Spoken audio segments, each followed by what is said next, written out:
یہ پہلا چیلنج ہے. کتنے نمبر کا بولو؟ اور کتنے چیلنج دیے؟ کچھ عرصہ انتظار ہوا شاید کوئی بدماش اٹھے اور کہے کہ میں بناؤں گا، لیکن ساری دنیا گنگ ہو گئی. اب رب نے سورہ ہود میں کچھ عرصے بعد ایک اور چیلنج دیا، فاتو بعشر سور مثلی، کہ 114 صورتیں تھی قرآن میں، تم سارے مر گئے ہو، نہیں بنا سکے ہو، تم جھوٹے ہو، ہم سچے ہیں. اب 104 صورتیں ہم تمہیں معاف کرتے ہیں، جاؤ 10 صورتوں جیسے 10 صورتیں بنا لو اور سارے مل کر بناؤ. لیکن زمانہ گزرا ہے، وہ نہیں بنا سکے ہیں، کوشش کے باوجود ناکام ہو گئے ہیں. تو پھر کچھ عرصہ اور گزرا، پھر سورہ بقرہ میں رب نے تیسرا چیلنج دیا ہے، فاتو بسورۃ من مثلہ وادعوا شہداءکم من دون اللہ ان کنتم صادقین. اگر تم سچے ہو کہ یہ اللہ کا کلام نہیں ہے، اور بلا لو اپنے تمام مددگاروں کو، اپنے معاونین کو، ساری کائنات کے انسانوں کو، اللہ کے سوا جسے چاہتے ہو اپنے ساتھ شریک کر لو، اور اس قرآن کی ایک سورت جیسی کوئی سورت بنا کر دکھا لو. اور پھر رب نے اعلان کیا ہے فَإِن لَمْ تَفْعَلُوا، کہ میں چیلنج دیتا رہا لیکن تم بنا نہیں سکے ہو، وَلَن تَفْعَلُوا، اور اب چیلنج کر رہا ہوں کہ قیامت تک قرآن کی کسی ایک سورت جیسی کوئی سورت بنا بھی نہیں سکو گے. یہ کتنے چیلنج ہو گئے؟ بولو کتنے ہو گئے؟ اب چوتھے مقام پہ ایک زمانے بعد فرمایا فَلْيَأْتُوا بِحَدِيثٍ مِثْلِهِ، اس قرآن کی باتوں جیسی کوئی ایک بات ہی بنا کے لے آؤ، کوئی ایسی چیز تو لے آؤ، کوئی ایک بات جیسی بات. سورج سے بھی نیچے اترے، 1500 سال گزر گیا، لیکن دنیا گنگ ہے. قرآن کے مخالف اس وقت بھی زیادہ تھے، آج بھی زیادہ ہیں، ان کے ملک زیادہ ہیں، وسائل زیادہ ہیں، ایٹم زیادہ ہے، پیسہ زیادہ ہے، یونیورسٹیاں زیادہ ہیں، کالج زیادہ ہیں، ان کے دماغ زیادہ ہیں، ان کی تعداد زیادہ ہے. کیا سمجھتے ہو اگر اس کا مقابلہ ممکن ہوتا آج تک وہ نہ کر چکے ہوتے؟ لیکن وہ کوشش کرنے کے بعد آج تک اس قرآن جیسا نہ قرآن لا سکے، نہ 10 صورتوں جیسی 10 صورتیں لا سکے، نہ ایک صورت جیسی صورت لا سکے. تو 1500 سال میں آج بھی اللہ کا چیلنج کھڑا ہے اور قیامت تک للکار رہا ہے. اور جب وہ کوشش کے باوجود نہیں بنا سکے ہیں تو یہ بات ثابت ہو گئی ہے یہ قرآن انسان کا بنایا ہوا نہیں. ارے یہ کس کا اتارا ہوا ہے؟ پہلی بات اللہ نے یہ بتائی. اب میں اس کی تھوڑی سی وضاحت کروں گا، توجہ رکھیے گا. ذرا بلند آواز سے بتائیے میرے عزیزو، یہ زمین بنانے والا کون ہے؟ آسمان بنانے والا کون ہے؟ پہاڑوں کو کھڑا کرنے والا کون ہے؟ ہواؤں کو چلانے والا کون ہے؟ پانی برسانے والا کون ہے؟ درختوں کے پتے، بیج، پھل، پھول، ذائقے، شکلیں بنانے والا کون ہے؟ ارے پانی کے ایک قطرے پر ماں کے رحم میں اندھیروں میں کائنات کی سب سے خوبصورت تصویر بنانے والا کون ہے؟ ارے زمین کا سخت فرش پھاڑ کے ایک دانے سے فرش پھاڑنے کے بعد 700 دانہ نکالنے والا کون ہے؟ زور سے بولیے کون ہے؟ تو پھر سنیے، آسمان کو بغیر ستون کے اس نے کھڑا کیا ہے. تو کائنات میں کچھ وہ چیزیں ہیں جو اللہ نے بنائی ہیں. میری مراد مٹی ہے، پانی ہے، ہوا ہے، بیج ہے، درخت ہے، لکڑ ہے، پتا ہے، پھل ہے، شکلیں ہیں، ذائقے ہیں، ہوائیں ہیں، یہ جہتیں ہیں، یہ دھاتیں ہیں، سونا ہے، چاندی ہے. یہ ساری چیزیں بنانے والا ایک اللہ ہے. اور کچھ چیزیں وہ ہیں جو انسان نے بنائی ہیں. اللہ کی بنائی ہوئی کچھ چیزوں کو جوڑ کے میں مثال دیتا ہوں. یہ لاؤڈ سپیکر رب نے نہیں بنایا، یہ لاؤڈ سپیکر بندے نے بنایا ہے. یہ موبائل بندے نے بنایا ہے، گاڑی بندے نے بنائی ہے، یہ میز بندے نے بنایا ہے، یہ کپڑے بندے نے بنائے ہیں، یہ بلڈنگ بندے نے کھڑے کی ہے، یہ گھڑی اور یہ ساری قالینیں، یہ ساری صفیں یہ بندے نے بنائی ہے، یہ گملے بندے نے بنائے ہیں. تو کائنات میں کچھ چیزیں وہ ہیں جو میرے رب نے بنائی ہیں، کچھ وہ ہیں ہیں جو بندوں نے بنائی ہیں. اگر آپ غور کیجئے گا جس بندے نے جو بنایا ہے دوسرے نے اس سے اچھا بنایا ہے, اس کا توڑ کیا ہے, اس کی کاٹ کی ہے اور اس سے بڑھ کر بنائی ہے. میں مثال دیتا ہوں, گھڑی جس نے بنائی ہے دوسرے نے اس سے اعلیٰ بنائی ہے. گاڑی جس نے بنائی ہے دوسرے نے اس سے اعلیٰ بنائی ہے. بلڈنگ جس نے بنائی ہے دوسرے نے اس سے اعلیٰ بنائی ہے. لاؤڈ سپیکر جس نے بنایا ہے دوسرے نے اس سے اعلیٰ بنایا ہے. تو بندہ جو چیز بنا لیتا ہے اس سے بہتر بنائی جا سکتی ہے, اس کا توڑ کیا جاتا ہے, اس سے اچھی بنائی جاتی ہے. اور اس طرح توجہ, جو چیز رب بناتا ہے اس جیسی بنائی نہیں جا سکتی, اس کی کاٹ ہو نہیں سکتی, اس کا توڑ ہو نہیں سکتا, اس سے اچھی بنائی نہیں جا سکتی ہے. تو رب کہتا ہے اگر تم سمجھتے ہو یہ بندے نے بنایا ہے تو تم بنا کر دکھا دو, اور اگر بندے نے نہیں بنایا ہے رب نے بنایا ہے تو پھر رب کے آسمان جیسا آسمان نہیں بنا سکے ہو تو رب کے قرآن جیسا قرآن کیسے بنا سکتے ہو؟ بلند آواز سے بتائیے قرآن نازل کرنے والا کون ہے؟ یہ کس کا کلام ہے؟ یہ پہلی بات تو ہمیں سمجھ آ گئی جو اس آیت میں ہے کہ یہ کلام کس کا ہے, زور سے بولو. اب دوسری بات پہ آ جائے, جو کلام اس نے اتارا ہے وہ کہتے ہیں اس کی حفاظت بھی میں کروں گا. کون کرے گا؟ اونچا بولو. اچھا آپ کریں گے؟ جی میں کروں گا. کیسے؟ اللہ کہتا ہے دو طریقے ہوں گے.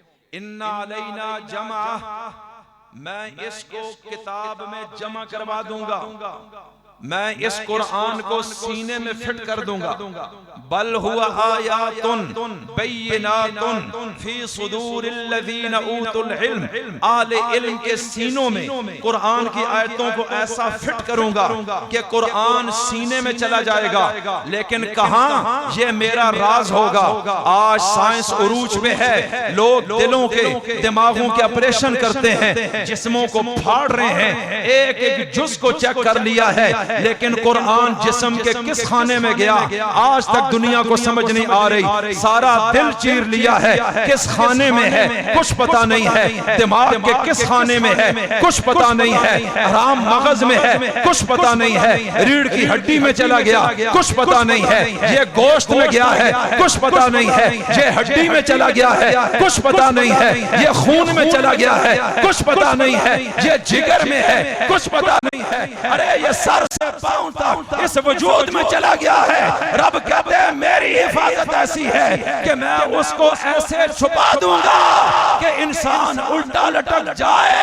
قرآن تک پہنچنا تو دور کی بات ہے, قرآن جس خانے میں ہے قیامت تک اس تک نہیں پہنچ پائے گا. حفاظت کرنے والا کون ہے؟ یہ دوسری بات. تو آج یہ بچے آئے, کوئی کس علاقے سے, کوئی کس گھر, خاندان, نسل, قبیلے سے, آپس میں رشتہ دار نہیں. ان کو اللہ نے چنا ہے, استاذوں کو اللہ اٹھا کر لایا. جگہ دینے والا اور بنانے والا اور, ارے پھر چندے دینے والے اور, بچے الگ الگ, استاذ الگ الگ. کوئی منصوبہ نہیں ہے, پلاننگ نہیں ہے, حکومت کا تعاون نہیں ہے, اور پتہ ہی نہیں چلا ہے. اور رب نے کہاں سے یہ فرشتے اٹھائے اور کہا جب گھر سے نکلو گے میرے فرشتے تمہارے پاؤں کے نیچے اپنے پر بچھا لیں گے. تمہیں میں نے چن لیا ہے. مچھلیاں تمہارے لیے دعا گو ہیں, پرندے تمہارے لیے دعا گو ہیں. تمہاری وجہ سے میں زمین پر عذاب نہیں آنے دوں گا, میں اس کو روک لوں گا. جب تم قرآن پڑھنا شروع کرو گے اور اگر تم حفظ کر لو گے تو میں تمہیں وہ اعزاز دوں گا کہ قیامت میں 10 جہنمیوں پر ہاتھ رکھنا تمہارا کام ہے, ان کو جنت میں ڈال دینا مجھ خدا کا کام ہوگا. تو قرآن کی حفاظت کرنے والا کون؟ زور سے بولو. اب اگلا سوال کس قرآن کی؟ یہ جو آج میرے پاس ہے, یہ جو غار میں کہیں چھپا ہوا ہے, یہ ایک سوال ہے نا. آج کہتے ہیں جی یہ اصلی نہیں, اصلی کہاں ہے؟ اچھا بول چھوڑو, کہاں ہے؟ وہ کہتے ہیں جی غار میں ہے, اور اصلی میں پاکستان کا نام بھی ہے, اور اصلی 40 پارے ہیں اور 10 بکری کھا گئی, اور بکری کو یہ خود کھا گئے. توجہ رکھیے گا. غار سر من رعا عراق کے اندر ہے. وہ کہتے ہیں ہمارا امام اس غار میں چھپے اور قرآن اصلی امام کے پاس ہے. امام جب آئے گا دنیا میں پھر اصلی قرآن لوگ دیکھیں گے. توجہ رکھیے گا, میں جھگڑتا نہیں, میں اسی آیت کی روشنی میں فیصلہ کر لیتا ہوں. اتنا تو طے ہو گیا ہے کہ قرآن کون نازل کرنے والا ہے, یہ کس کی کتاب ہے, یہ کس کا کلام ہے, یہ بات تو طے ہو گئی. اس پہ تو بھی متفق ہے, میں بھی متفق ہوں. لیکن یہ تو بھی مانتا ہے کہ قرآن کی حفاظت کا ذمہ رب نے اٹھایا ہے. لیکن اب میں کہتا ہوں جس کی حفاظت کا وعدہ کیا وہ ہے جو مولانا شاہ زمان شاکر کے مدرسے میں پڑھایا جا رہا ہے, جو سنی نماز میں پڑھتا ہے, اور جو ان بچوں کے سینے میں چلا گیا ہے, جو 2 گتوں کے درمیان لکھا ہوا ہے, اور قرآن کے نام سے اور مشرق مغرب شمال جنوب میں ہر جگہ دنیا میں مل رہا ہے, اور ہر جگہ اس میں ایک حرف اور زبر زیر اور ترتیب کا فرق بھی نہیں ہے. اور تو کہتا ہے نہیں یہ جعلی ہے, یہ نقلی ہے, یہ اصلی نہیں ہے, یہ منزل من اللہ یہ نہیں ہے. منزل من اللہ وہ ہے جو غار میں ہے, اللہ نے اس کی حفاظت کا وعدہ لیا ہے. تو بات صاف ہو گئی ہے.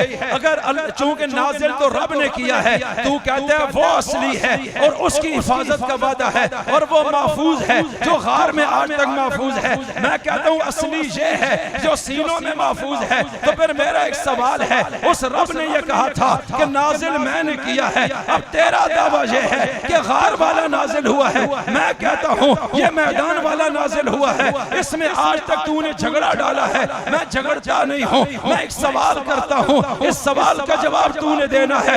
رب کہتا ہے جو قرآن میں نے اتارا ہے میں اس کی حفاظت کروں گا. میں نے کہا کیسے حفاظت ہوگی؟ اس نے کہا کتاب میں کروں گا. اِنَّ عَلَيْنَا جَمْعَهُ, اس نے کہا بل ہوا آیات بینات فی صدور, میں سینوں میں فٹ کر دوں گا, یعنی وہ سینوں میں ہوگا, اس کے حافظ تیار کر دوں گا. تو پھر آج دیکھ لیتے ہیں کون سا قرآن کتاب میں محفوظ ہوا, کون سا سینے میں محفوظ ہوا ہے. ارے اگر تیرا سینے میں محفوظ ہے تو پھر تیرا سچا ہے, اگر میرا سینے میں محفوظ ہے تو پھر میرا سچا ہے. اس لیے کہ تیرا تو کسی سینے میں نہیں ہے, کسی کتاب میں نہیں ہے, وہ دکھائی نہیں دیتا ہے. تو پھر تیرے نظریے کے مطابق رب حفاظت نہیں کر سکا ہے, سینے میں محفوظ نہیں کر سکا ہے, رب کمزور ثابت ہوتا ہے, رب پر ایمان اٹھتا ہے. اس لیے میں واضح کرتا ہوں اللہ سچا ہے, اس نے قرآن اتارا ہے اور اس نے اعلان کیا ہے جو سچی کتاب ہے میں اس کی حفاظت کروں گا. تو آج میرا چیلنج ہے, تو اپنی قرآن کا حافظ رہا. ارے الٹا لٹک گیا ہے, 1300 سال ہو گئے, اپنا حافظ دکھا کوئی نہیں سکا ہے. اور اگر مجھے پوچھتا ہے تو بتا اگر تیرا سچا ہے تو تیرا قرآن کیسے سینے میں محفوظ ہے؟ مجھے الگ سے دلیل لانے کی ضرورت نہیں, مجھے اس کتاب کو سچا ثابت کرنے کے لیے تیرے سامنے صرف ان 7 بچوں کو پیش کر دینا کافی ہوگا. تم سمجھتے ہو کہ تمہارا اصلی اور محفوظ ہے تو ہم اس کو دیکھنا چاہتے ہیں, تم نے خود نہیں دیکھا تو ہمیں کیسے دکھاؤ گے؟ اور پھر اگر اتنے زمانے سے دنیا سے غائب ہے, اس کا حافظ بھی کوئی نہیں, کتاب میں بھی محفوظ نہیں, تو ایمان سے بتاؤ ان کا قرآن محفوظ ہوا یا سنی کا قرآن محفوظ ہوا؟ اونچا بولو. تو پھر اصلی یہ ہے یا وہ ہے؟ تو پھر وہ کدھر جا رہے ہیں؟